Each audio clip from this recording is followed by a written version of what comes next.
Qu'est-ce qui s'est passé hier ici? Mon sujet hier, c'était d'essayer d'expliquer comment une business school internationale comme la nôtre, qui est née finalement sur l'idée de parler en anglais, d'être très active au niveau international, peut en fait en même temps utiliser finalement son territoire comme une source d'inspiration. C'est le développement durable également?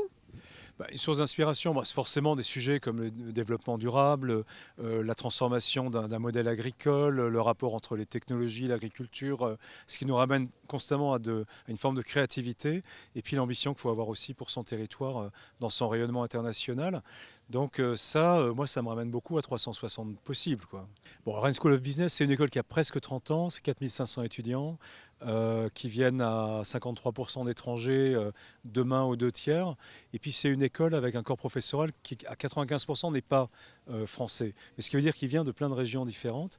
Et ce sont des gens qui évidemment peuvent interagir avec leur région. Et le partenariat avec Bretagne Développement et Innovation, pourquoi pour vous c'était un vrai sujet? Il y a notamment toutes ces nouvelles formes d'organisation, ces nouvelles pratiques managériales, un rapport au design thinking, des choses qui sont au cœur du projet de l'école. Notre baseline à nous, c'est on-frame thinking depuis 1 an maintenant. Donc on est vraiment en train de chercher ici justement les exemples très concrets portés par des acteurs qui ont mis en œuvre des choses originales. Au naturel, c'est inspirant pour vous? Ah, moi j'aime bien, oui. Ça me ramène à ma ville, qui est Rennes maintenant, évidemment. Une ville et puis une région aussi qui est une belle région de nature. Puis je dirais quelque part, il y a quand même 2 ressources clés pour l'avenir du monde en général, mais aussi des organisations du développement économique. Il y a la ressource data, qui est surabondante et qui explose en volume, il faut savoir en faire quelque chose.